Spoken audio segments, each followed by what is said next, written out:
Fort Laramie, Old Enemy, July 15th, 1956. Elvis Presley has just shocked the nation on the Milton Berle show, and Eisenhower is about to sign the Federal Aid Highway Act that will change America forever. Meanwhile, on CBS Radio, Raymond Burr is riding cavalry patrol across the Wyoming frontier. Old Enemy is a tense episode that puts Captain Lee Quince face-to-face with unfinished business. The writing here comes from the same stable of talent behind Gunsmoke, writers like John Meston and Kathleen Height, who understood that the best Westerns are really about human conflict, not gunfights. Burr brings a commanding gravity to Quince that few radio actors could match. Before this role, he had appeared in 37 films, often playing villains. He was the man who murdered Jimmy Stewart's neighbor in Rear Window. Casting him as the honorable cavalry captain was a masterstroke by Norman Macdonnell.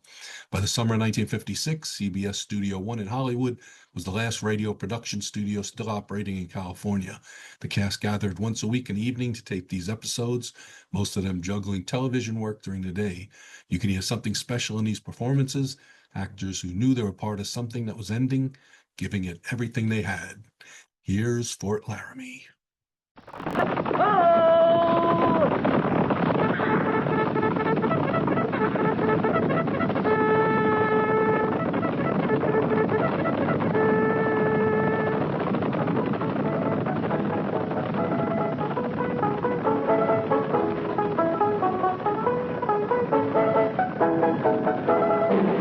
Fort Laramie.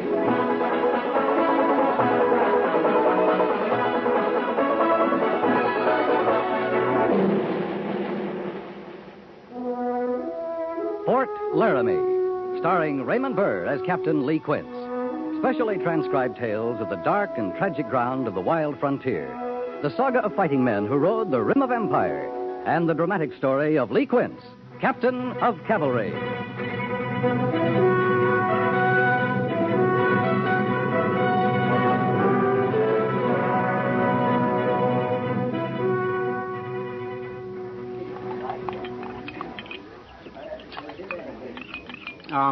How long would you say you known him, Patchen?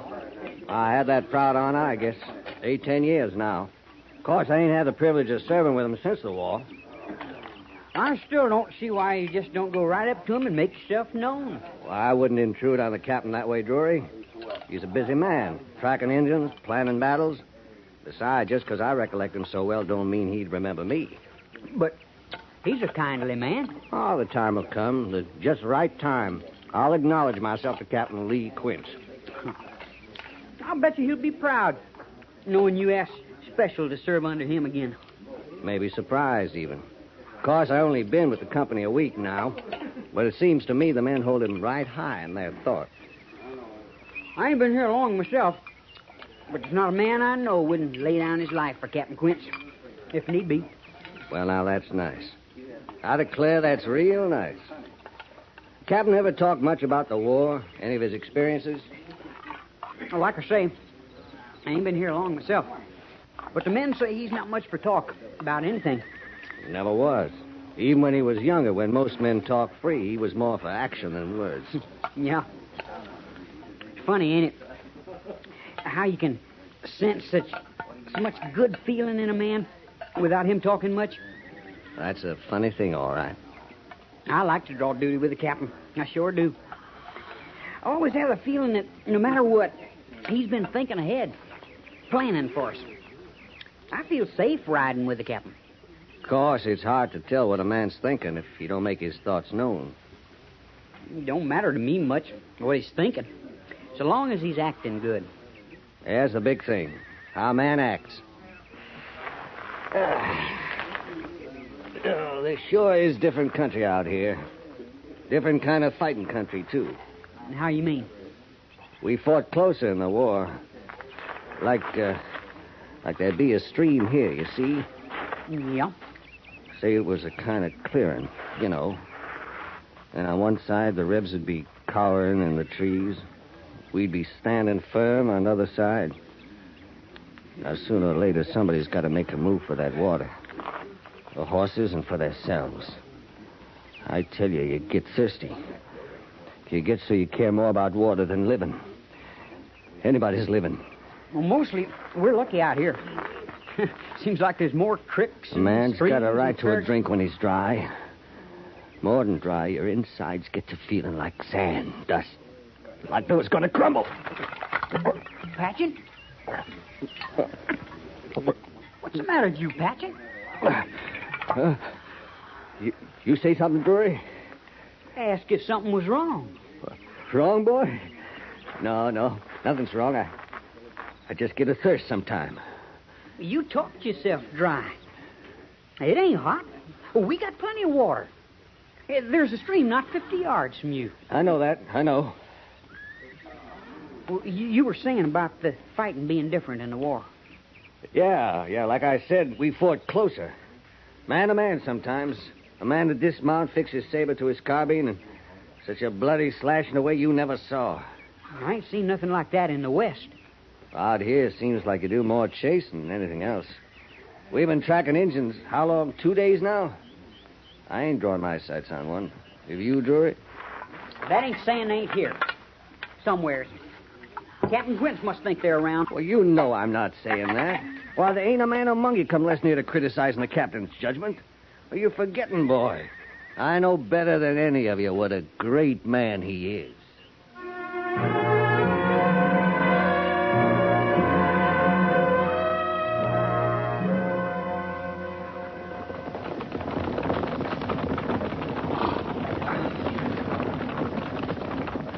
Looks like the campsite ahead, Mr. Seiberts. Must have made camp here last night. Yes, sir. We've been just about a day behind them all the way, haven't we, Captain? And it looks like we're going to stay that way. I'll say one thing for them. They pick good campsites. Captain, it's the end of the fourth day. Didn't Major Daggett say if we could catch him in 4 days, fine. If not, report back to Fort Laramie? Yeah, those are the orders, Mr. Seiberts. Seems like a waste somehow. All this riding only to turn back.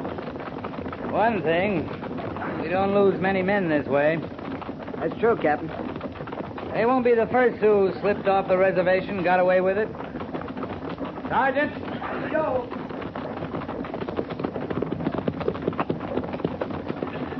We'll make camp ahead at Bitter Creek. Yes, sir. I guess we lost him, sir. The Sioux? We never had them to lose, Sergeant. No, sir.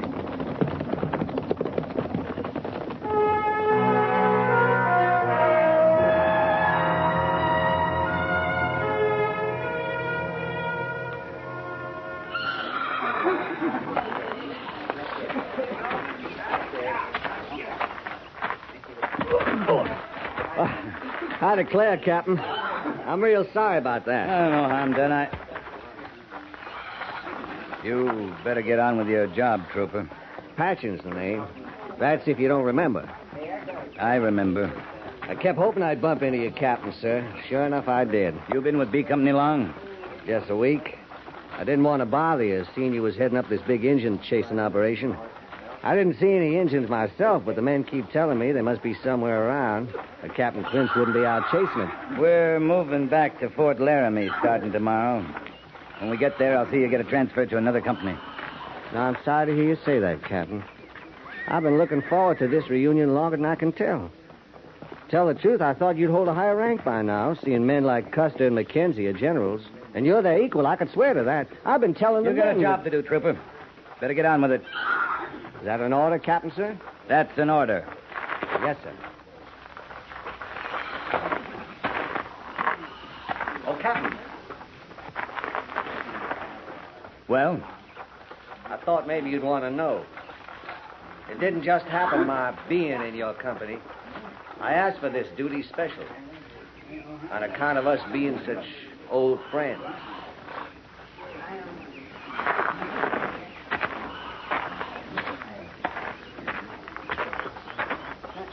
I guess you remembered him all right, Captain. What was that, Drury? Patchen, sir. He was worried for fear you might not remember who he was. That so? I told him. I knew you'd recollect. You're just not the kind of man to forget a friend. He's been talking to you a lot, Drury? I'll put it this way, sir. I know you a lot better since meeting up with Patchen. I wonder. Well, I feel I do. The rest of the men, they feel like I do. We wasn't surprised to hear it exactly, but we sure didn't know you mapped campaigns for General Sheridan. General Cook, too. And all them acts of bravery when you led the Trooper? charge. Yes, sir. You got duty with the mess sergeant, right? That's right, sir. Move out. Yes, sir.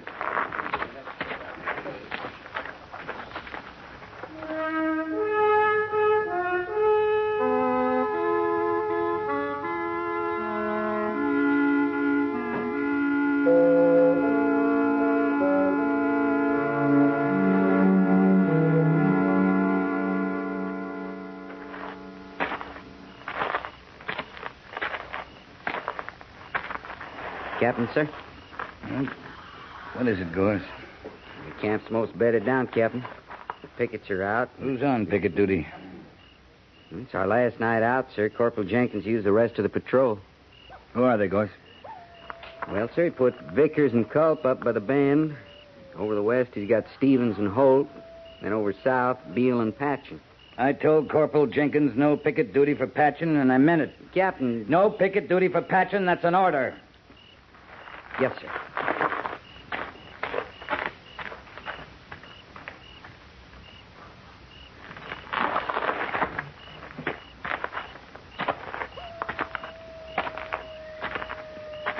Captain?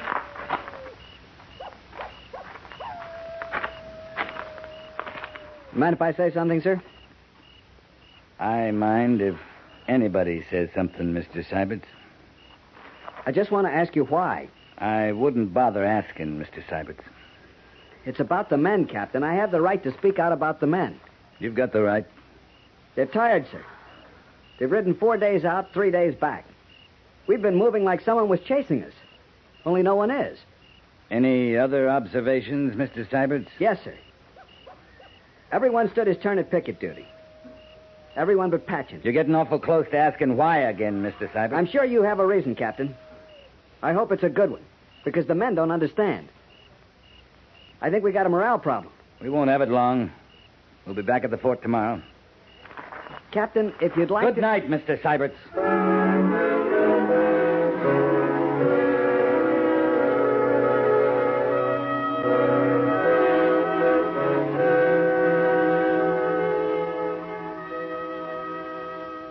That all you have to say, Captain? It's clear. I'm asking for Patchen's transfer. But you won't say why. If you're talking about those forms you fill out, Major, put down for the good of company morale. I'm interested in company morale. I've watched, I've listened to Lieutenant Seiberts, I've talked to Sergeant Gorce. Now I'm going to ask you, Captain. It's personal. We haven't got room for personal quarrels, Lee. Oh, this is so little like you, I don't even believe it. Nobody who knows you believes it. You don't let these things happen. We're going to talk about that transfer? No, we're going to talk about morale. Well, suppose I transfer this man. What good would that do? You've got a company out there. They're going to be here whether Patchen's transferred or not. They watched this man get to you. As nearly as I can tell, he's been killing you with kindness. That's what he's trying to do. Why? Why? He hates my guts. Goes way back. No picket duty for Patchen. Why? I like my camp safe when I'm in hostile territory, Major.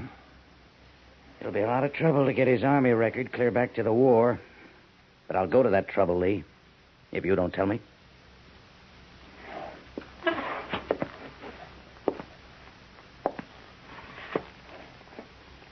I saved his life once. He's never forgiven me. That's an odd thing to say. It's the truth. I saved a lousy, gutless life. He knows it is. He lives with it. He served under you? I served under him. Patchen was an officer? Captain Joseph Patchen, New York Cavalry. Before I knew you, Major. Remember the little wars? Us on one side of a stream, them on the other. And both of you needing the water in between? Yeah, I remember. 5 days and nights we sat there looking across at them, waiting. Just waiting. We had a little water. We could have held out. The men were doing fine. He ordered a charge? He didn't order anything. We just split wide open crazy. Took off after that stream before anyone knew what hit. The men thought it was a charge, him being in command. We lost half a company. You hate his guts, too, don't you?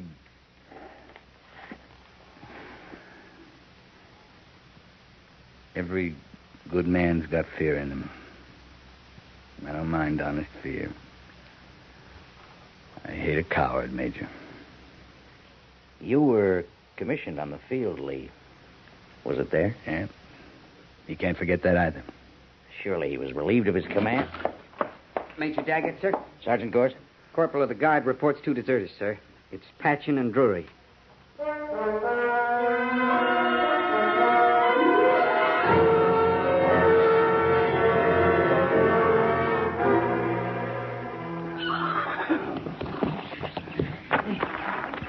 Pick your men, Sergeant. Fan out around the house. Check the barn. Yes, sir. Holt, Vickers, cover the barn.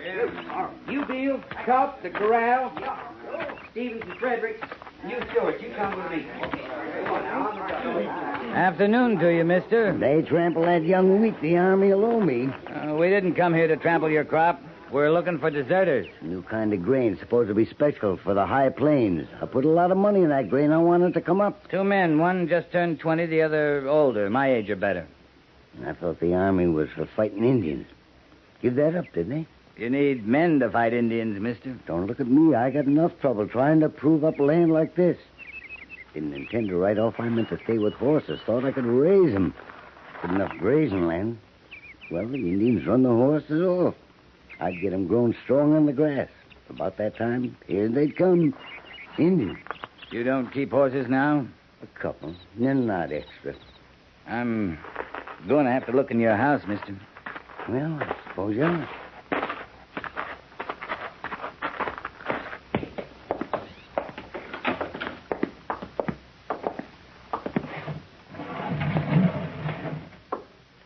How many did you say you was looking for? 2. Brought quite a few soldiers along, looking for 2 men. There's some kind of penalty for hiding soldiers who take a notion to run? The army don't take kindly to it, mister. Couldn't shoot a body, though, could you? You've seen him? You don't see many folks out this way. You and your soldiers are more than I've seen in months. How long since you've been in Laramie Village? Oh, a long time. I stay pretty close here.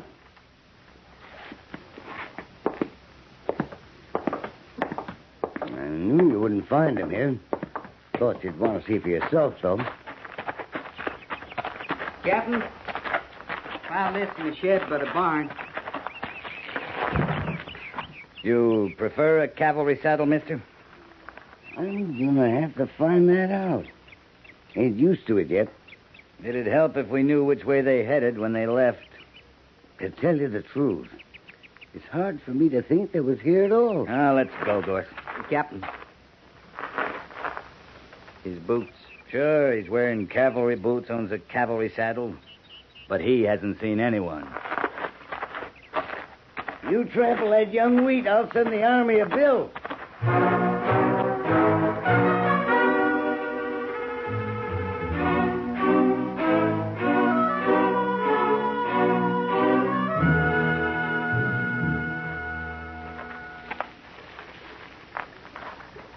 You going up to the house at all, Captain? Talk to him? Yeah, talking to him didn't do any good. Kind of a sniveling one. Kept wanting to know why the captain himself didn't come to him, ask the questions. He took it real personal like. The captain himself's about through talking. I come up against any more crawly settlers, Gorce, I'm apt to start breaking a few necks. I'm feeling a little mean myself. 3 plates of warm grub sitting on his table. Him all alone in the house. He never heard of 2 deserters. We'll find them. The men want to awful bad. For you, Captain. That'd be some comfort. That'd be some comfort, Gorce. I sure feel bad about Drury. He was going to make a good trooper. Yeah, I know. I thought sure Patchen would be out here near the stream. He gets an awful thirst sometimes. Let's check that barn again. Yes, sir. There's only about 2 hours of daylight left. I hate to give him a night's start in this country. We're not going to. Captain.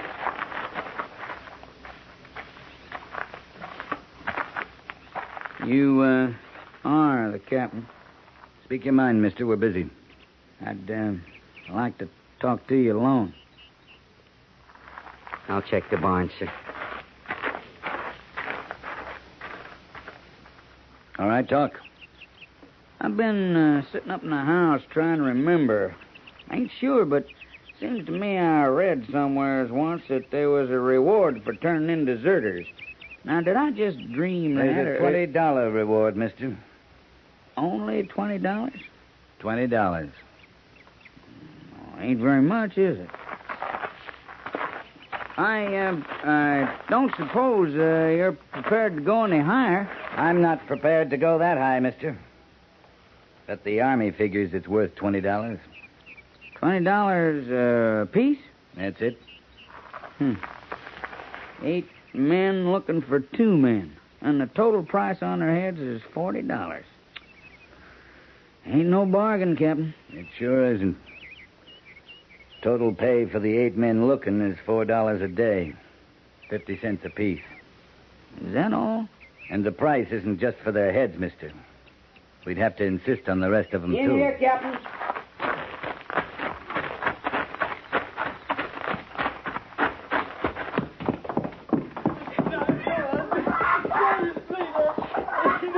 He was in the loft. He called down to me, then he come down himself. Patching up there, too, boy? No, sir. No, sir. He run. I don't know how far. I don't know how long ago. Captain, I don't know nothing. You stay with him, Gorce. I'm going to find Patchen. Yes, sir. No, Captain. Don't you leave yet. You hear me out, will you, please? Sergeant Gorce will hear you out. Patchen's got everything, Captain.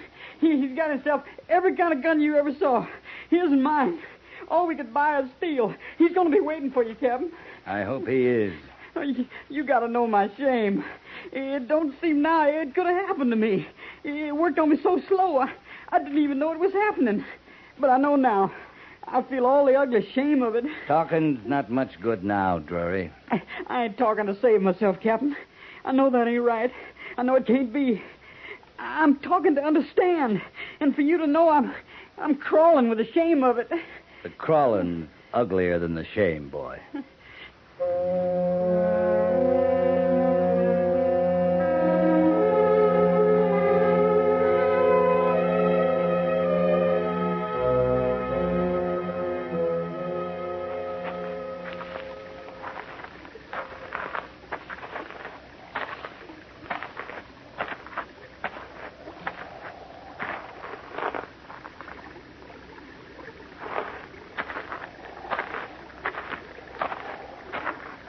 Come alone, Quince? I'm alone, Patchen. That'd be your way, wouldn't it? Big, brave, alone. You must be the bravest man there is, Quince. Come on down, Patchen. I ain't coming down. I waited too long for this. I'm staying right here, and you're staying right there. You got plenty water? Understand, I ain't aiming for you, Quince. I'm just trying out my arsenal. That was my pistol. You're never going to last without water, Patchen. I got 2 canteens, mine and Drury's. You could hit me if you tried good. You got a reason for not killing me, Patchen? That last was my rifle.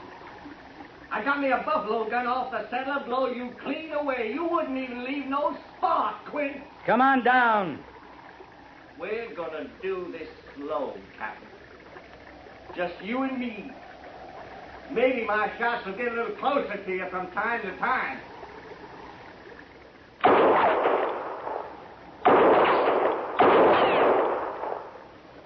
We'll keep it slow a while. I want you to die a long time, Quint. 5 days and 5 nights of dying. Remember, Quint? I remember. You want me to die, all right. A long time of dying.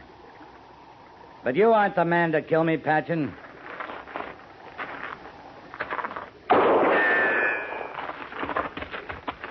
You ain't coming after me. You ain't that brave, Quint. Don't take a brave man to come after you, Patchen. Just take the man.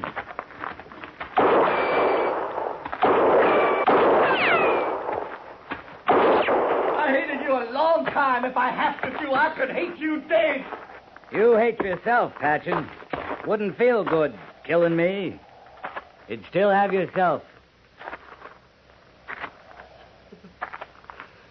You're going to kill me? That what you coming to do? Kill me? Please. Please don't kill me. I'm not going to kill you, Patchen. Wouldn't feel good. Killing a coward. Get up.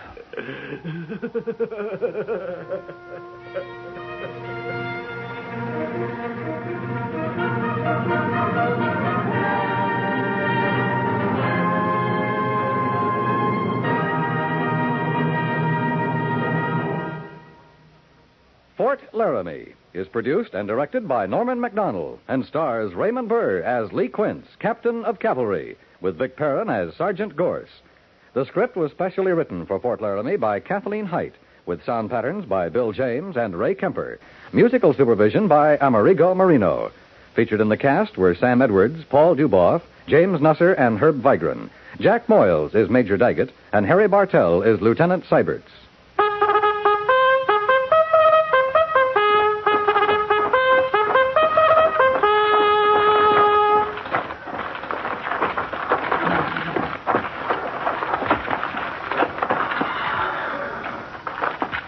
Company, attention! Dismiss.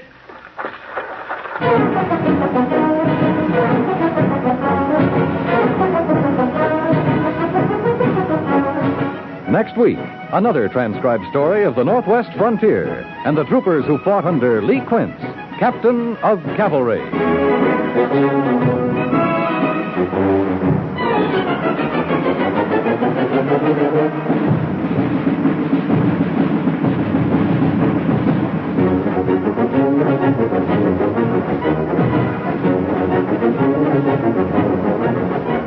Each year, new automobiles come equipped with new and better devices for safety and comfort. But there's one device for comfort and safety that you'll have to manufacture for yourself, no matter how advanced our technology becomes. And that device is a smile. A sense of humor and a friendly attitude toward other drivers on the highway is sure to earn courtesy and consideration in return. And courtesy and consideration are big safety factors on the highway. Check the gas, the oil, and make sure you've brought along your smile.